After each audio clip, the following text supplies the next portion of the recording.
degree in 1992 right here at Mississippi State University. He currently serves as the president and CEO of Nutramax Laboratories. Prior to joining Nutramax in 1994, Dr. Henderson was the owner of TLC House Call Practice in Bel Air, Maryland. He has served on the college's Dean's Development Council and was honored as the College of Veterinary Medicine's 2003 Alumni Fellow. Dr. Henderson is a longtime supporter of your College of Veterinary Medicine and of the Animal Health Center. He actively promotes global veterinary health experiences for students, and in 2014 he established the Paul Farmer and Nutramax Laboratories Student Travel Endowed Fund in memory of his classmate Dr. Paul Farmer. This fund supports students who desire to pursue domestic or international travel for the betterment of mankind through the practice of veterinary medicine. Dr. Henderson also funds research efforts at the college, including our Research Day at the College of Veterinary Medicine. He also funds many events at the college that you probably had opportunities to participate in, a lot of enhancement events for our staff and our faculty, and is an active supporter of the Christian Veterinary Fellowship Organization. Dr. Henderson has made significant contributions to research and development of quality products for both humans and animals. Nutramax, which is a nutritional supplement company, was founded in 1992 by Todd's father, Dr. Robert Henderson. Since 1992, Nutramax Laboratories has developed numerous products for people and their pets. Located in Lancaster, South Carolina, Nutramax Laboratories veterinary sciences, researches, and develops high-quality products to support animal health. Nutramax Laboratories Consumer Care Incorporated is located in Edgewood, Maryland, focuses on researching and developing products to promote consumer health. Nutramax Manufacturing Incorporated manufactures products in both South Carolina and the Maryland locations. So you can see Dr. Henderson is a busy person, and we appreciate him being here today. He currently resides in Charlotte, North Carolina with his family, and it is our distinct pleasure to welcome him back to the College of Veterinary Medicine as our 2018 Alumnus of the Year. Please join me in welcoming Dr. Henderson to the podium.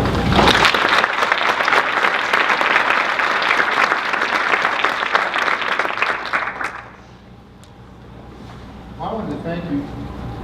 wanted to thank you all for allowing me to be here. The Dean had asked me to speak on a few different topics. I wanted to talk to you a little bit about kind of my career path. It's a little unusual. I also wanted to talk to you about what I've learned along the way and some things that might help you in your career. I just met with the business group and went through some things that I've learned, kind of some highlights, but I want to try to get into that a little bit more. I remember sitting in your seat quite a few years ago, and I'm going to try not to bore you, so we'll try to get through this quickly, because I remember listening to speakers and trying to say, why am I listening to this? How is this going to help me? I'm a first or second year student. This really isn't very applicable to me.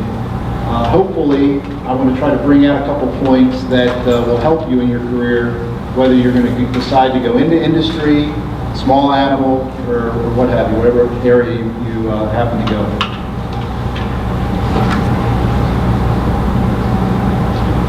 Well, that's me, a little younger, back in 1992. And I wanted to give you a little bit of my background. I mean, I was an average student, graduated in the middle of my class, so there's hope for everybody here. And the one thing that I really had going for me is I was a really, really hard worker.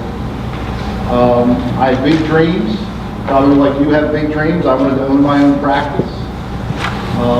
And that was really what I was striving for. After school, I practiced in Kissimmee, Florida, in a small animal practice. And then I got married in Kissimmee, Florida, and moved back up to Maryland. During that time, my wife, who's here, was my assistant. So we had the TLC house call practice that Ron had mentioned. And so it was kind of a little bit of like James Harriet, a little bit of chaos. We go to different people's houses and do different things. And then I started to say, well, how am I going to start to build this company, Nutramax?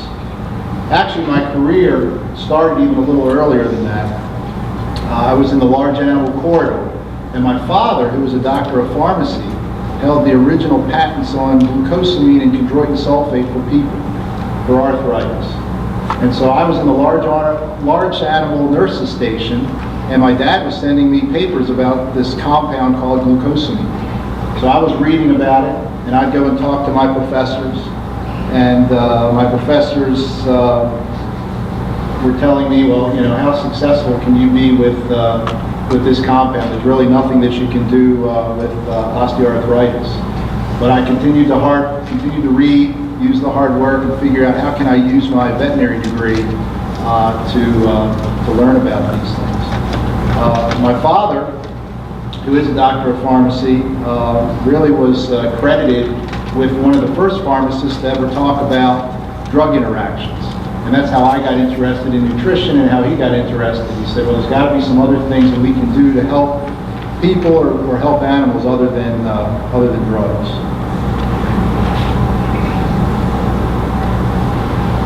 So as I continued to read about glucosamine, I became convinced that maybe my dad was on to something. As I said, I go around and talk to my professors, and they say, well, Henderson, I think you're nuts. There's nothing that can be done to help cartilage. I said, well, boy, these studies are telling me something different. And one of my mentors that I had back in veterinary school, who's here today, is Dr. Lee Tyner. And I really credit Dr. Tyner for really keeping me on this path to develop nutramax. I would sit in his office and we would talk about business, and he would tell me about some of his successes and some of his failures through his business career. If you ever have time to talk to him, take time to talk to him, because he has a career and has ups and downs just like everybody else, and how to get through those ups and downs. So I said, well, I'm going to listen to Dr. Tyner and continue to read this and continue to move on. He would talk to me also about how important business was. And I was very happy that you have a class here that talks about business. Because when I was in school, really it was Dr. Tyner. So I would talk to Dr. Tyner about business. There really wasn't a class that really talked about business. And I think you'll find in this day and age that if some of you are not taking that class, you really should. Because learning business, learning how business is run, is really going to be critical for you to be successful in wherever you go in veterinary medicine. And I found through the years, Dr. Tyner was the first, that it's really important to find mentors. And I found several mentors throughout my career. And one of the things that I think you guys could take as kind of a point would be through your career, try to find 3 mentors. One person that's under you that you can help foster, that you can help grow. Another person that is at the same level of you, maybe another classmate. And then find a Lee Tyner, or find a Dr. McLaughlin. Find another mentor that's above you, that you can learn from. And I think throughout your career, if you can take that and really take that throughout this whole career of yours, I think you'll find that that'll serve you very well. Because there's always going to be somebody on your same level that you can relate with, that you can help. There's always going to be somebody under you that you can help move up. You'll find that you'll have kids that are going to want, once you become veterinarians, that are going to want to get into veterinary school. And they're going to come and ask you. And it's important to kind of take them under your wing and help them. And then it's critical to find somebody that's already traveled that road. Because if you find a good mentor, they're going to work with you and so that you don't make the same mistakes they made. And so that's just kind of a good thing throughout your career to try to keep in mind. Well, after I graduated from MSU, I started to practice in Florida. And at that point, I had a product that was actually called Kosovan. Kosoquin didn't even exist yet. This was the human product. And I started to use it in animals. And I was amazed at the response that I was able to get. Back then, all we really had was aspirin and phenylbutazone, and that causes all sorts of GI problems in dogs. We didn't have all the drugs that you have today. I started to work in orthopedics practice. One of the things that I learned is I learned a lot from Mississippi State. I was a well-trained veterinarian, but I felt I was a little weak in orthopedics. So on my days off, because I had a good hard work ethic, I took whatever time I had and I'd go scrub in with a surgeon down in Florida. And so I started to use Kosovan, and I remember there was one time that there were 2 dogs that had OCD that came in. And I said, well, hey, let's try this stuff on these dogs. They couldn't tolerate, we couldn't cut them for a couple of weeks for whatever reason, and they couldn't tolerate the aspirin and the phenylbutazone. And it was amazing that these dogs came back in for surgery. They really weren't lame.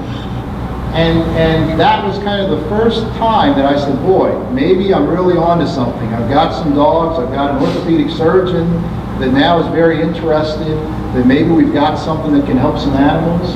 And so I continued to move on. I decided to move up to Maryland, so I moved back up to Maryland, and again, kept a good hard work ethic. I didn't have any, wasn't taking any salary, but I'd be in the middle of cutting dogs, and I'd be on the phone talking to other veterinarians about this new product. At that time, we had developed Kosovan, which was the same human product.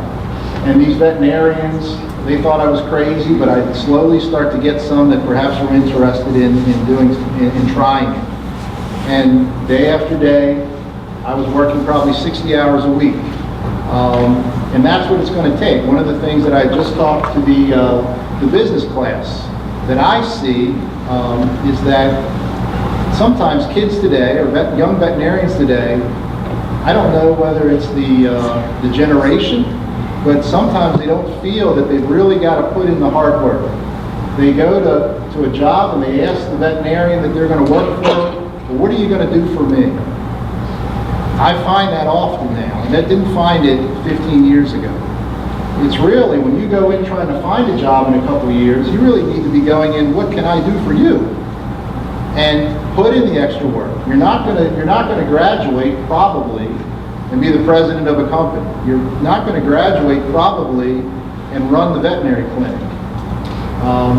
You need to put the hard work in. So good hard work ethic will really get you far. Do everything to excellence. Give everything 100%. Use all your God-given talents, and you'd be surprised how far that can get you. I'm going to pick on somebody else here for a second. During this time when I was working hard, I actually had one of Dr. McLaughlin's students that I think at the time was he was my technician. He wasn't a veterinarian, but Sherman Knapp was his name. And Sherman, I was talking to, and Sherman said, boy, this stuff seems to really work. I've got to do a project. And Dr. McLaughlin was a surgeon at Kansas State, I believe, at the time. And so Dr. McLaughlin with Sherman did one of the first studies with Kosovan, and that really got things started. Now I started to get some people that would actually believe in me. I wasn't out there kind of the crazy man trying to start something new. I remember being at veterinary shows and veterinarians coming up to me and ridiculing me and saying, boy, this is never going to work. You're crazy. I was the witch doctor of Kissimmee, Florida. And now it's a little different. But it's important to have an open mind. When you practice, you're going to learn a lot of things in school, and you're going to learn a lot of good things, but they're not going to teach you everything. And medicine's going to change, and things are going to change. So you want to use good judgment, sound science, but keep an open mind. Dr. McLaughlin was one of the few surgeons that had an open mind. And so he was willing to try something. I don't think he thought he was going to find what he found, but he found it actually worked. And so that really helped move the business ahead. This was actually where Nutramax was started. This will just kind of give you a place just showing you the hard work where things move on. That top window way up there was when I was done practicing, I'd go up there and get on the phone and try to call veterinarians and tell them about this stuff. The next kind of point that I'm going to try to get you to remember is listen. I don't think people nowadays listen enough. And I know when I have veterinarians that come to work for me, I just want them to listen. And listen to what happens, listen to things, listen to divine connections that are kind of put in your way. I found in my career that if I listen, the Lord will put certain people in my path. And you'll start to find out that this is the direction, this is the door that you should go through, or this is the door that you shouldn't go through. And it's amazing, over the years, sitting where you're sitting today, you don't think about it. But the longer that you're around, the more doors. I'm sure you talked to Dr. Tyner or Dr. McLaughlin. They could probably go through doors that were closed and doors that were open. So try to listen and try to look for those doors, because I think that will really help you as you move through your career. Well, I'm going to fast forward a little bit, and from that building we saw before, I was finally able to move into a nicer building where we had labs and we had manufacturing. And one of the things that we always did was manufacture like a pharmaceutical. And it was important to make sure that I took an oath to take care of animals. And I wanted to make sure that whatever products that I made were always going to be pure. We're always going to make sure that what the veterinarian was prescribing was what the veterinarian was giving. Because you've got diseases that wax and wane. It was important to me, important to my father as a pharmacist, to make sure that the medications didn't wax and wane, or you'd never know what you were trying to treat. My wife would actually come in there and help me put on labels. I remember in the beginning of Nutramax putting on labels one at a time by hand. Now we have high-speed equipment, and we'll get to where we sell all over the world. As things went on, Kosovan was doing very, very well. One of the things I was able to use my veterinary degree for was I said, okay, well, what are some other conditions? Now I've got Kosovan. I can help animals with arthritis. What other problems might there be something to help with? And liver disease. When I practiced, all we had was B vitamins and fluids, and that's about all you did for dogs or cats with liver disease. And so I looked in the literature, and I always liked the research, so I would read PubMed and read different literature articles, and I found an ingredient called S-adenosylmethionine. And it didn't exist in the United States. And so I used my business intellect as well as my veterinary training and went over to Noble Pharmaceutical, licensed that, and brought it back to the United States. Worked with Dr. Center up in Cornell, who was a leader in liver disease, and Dr. Tweed out of Colorado State, and did several trials, several studies that we designed, and really showed that this really makes a difference in dogs and cats. And probably most of you in this room have used it in various cases, and then I'm sure have helped a lot of dogs and cats. And that ingredient, that product, Denamarin, Denicil, that ingredient didn't even exist in the United States. So one thing for you to remember is with this veterinary degree, there's a lot of different things you can do with it. You know, most of you are probably thinking about small animal practice or large animal practice. There's other things. I mean, there's research avenues, there's industry. I can certainly talk to you about how to get into industry if that's an area that any of you are interested in. But now it's actually a standard of care in textbooks. When I was in textbooks, my textbooks would just say for liver disease, give them fluids. Now it says in textbooks, give them Denamir. Well, that gives me a certain amount of satisfaction in the fact that some of the work that I've done is actually now kind of standard of care in the textbooks. There's been several other products that, again, using the veterinary degree that I have here and the knowledge that I learned, have been able to develop. And I hold about 26 patents on many of these combinations, and all of these combinations are made to pharmaceutical standards. In fact, I met with Jimmy, and we're going to do some work in your pharmacy to probably help make sure that you guys understand what it takes to put a product together, because that may be something that you're not aware of. But that's one of the things that gives me satisfaction. When I practiced, I could help one or two animals. Now, I've been able to help more animals than I've ever been able to help if I was just practicing on my own. We also work with USP in studying standards. So for different USP products, a lot of the USP research and the development of assays are something that my lab does. Well, this kind of brings me a little bit to where I am today. I'm currently the president and CEO of Nutramax Laboratories. I have over 500 employees. We sell worldwide, US, Canada, EU, Asia, Australia. I just opened a Nutramax Ireland So in order to be able to expand more effectively into the EU, I guess I'm credited for kind of starting this whole category of nutraceuticals. And nutraceuticals are nutritional products that are made under pharmaceutical standards. And that certainly gives me a lot of gratification. My career has taken me all around the world. I've probably been on almost every continent. I've been in many veterinary schools worldwide, many veterinary clinics worldwide. You guys should be really proud of where you are here, because this is one of the finest institutions that I've been in, not just because that I've gone there. The culture, your professors, and just the kind of the family that you feel here is very different than a lot of the different veterinary schools. You know, I chose this profession, but perhaps maybe it even chose me. I'm not sure. You know, I was a very unusual career path. As I said, I have about 12 veterinarians that work for me and about 500 employees. I've shared podiums with many politicians that you'll see up there. You probably see them on the news.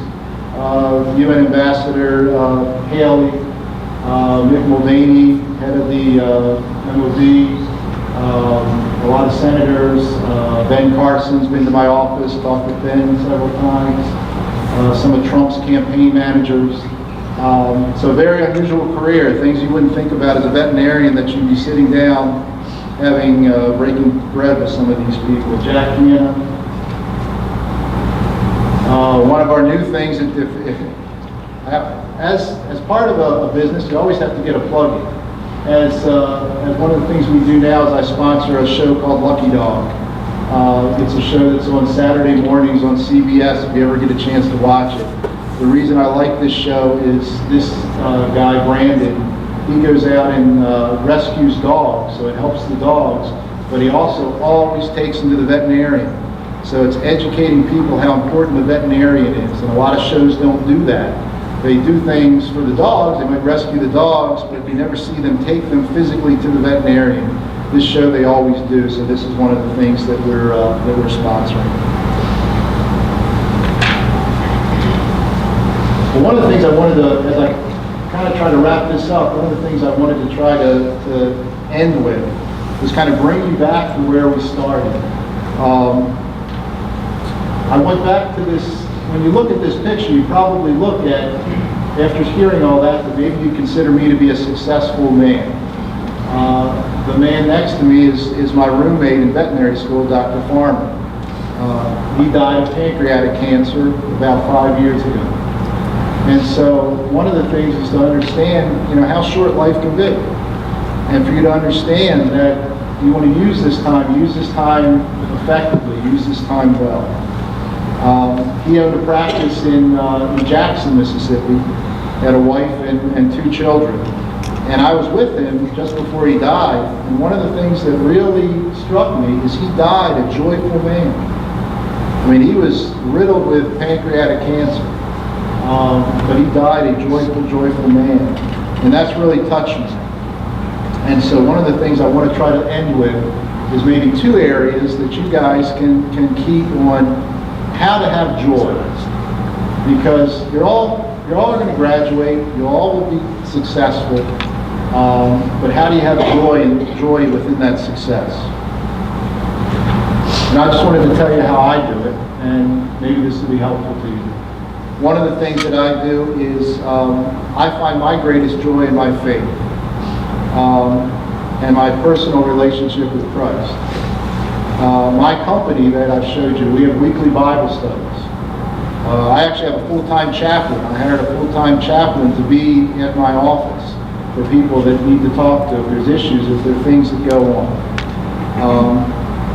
But if that's something that you're not interested in, you certainly should check out the Christian Veterinary Missions Group, because you have it here.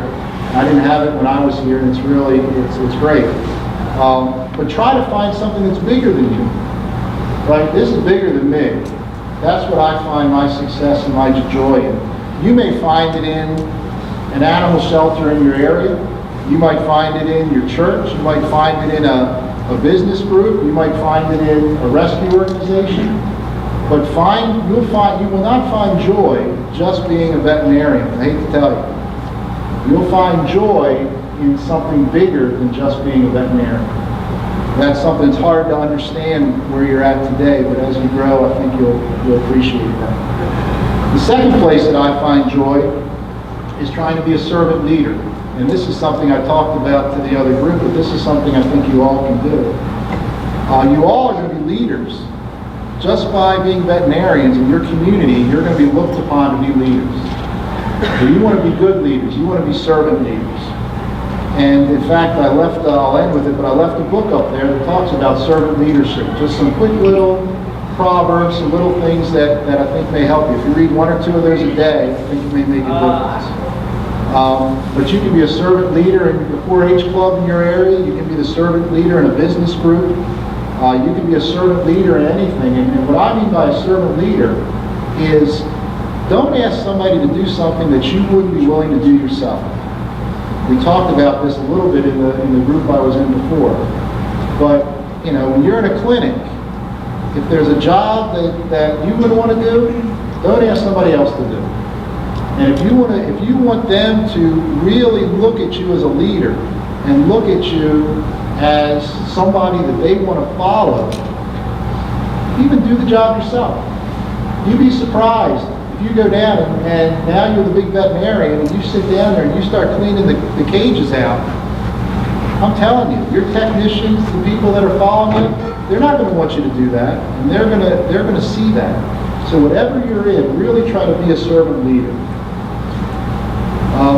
I sound like a lot of this, I did a lot of this myself, and one of the other important points is I've always tried to surround myself with people a lot better than I am. So when you go to, as you go to hire, as you go to go in your career, find friends, find people that are better than you, that complement your skill set. Well, I wanted to end, this is my family. And one of the things that's hard to do, and I think it's hard for everybody, is how to live a balanced life. I fail at it all the time. You can ask my wife. I try, but I fail at it. And it's a hard thing to do. I think being a servant leader will help that, because being a servant leader in your household, being a servant leader at work, all those things I think will help. But I've got 5 lovely children.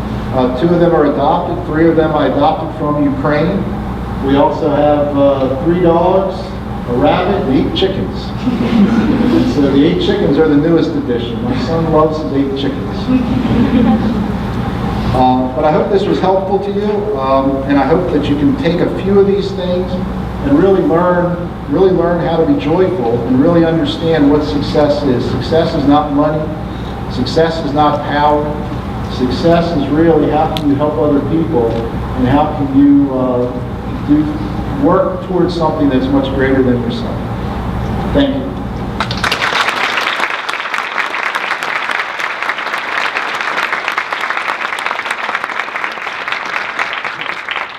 I don't know if anybody has any questions or anything that I could help answer. I'd be happy to do this.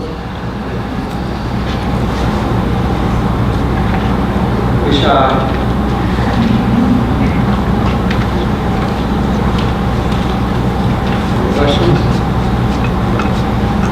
Help me thank Dr. Henderson again for coming to talk to us, and we're glad to have you as a member of our college, and glad you're here.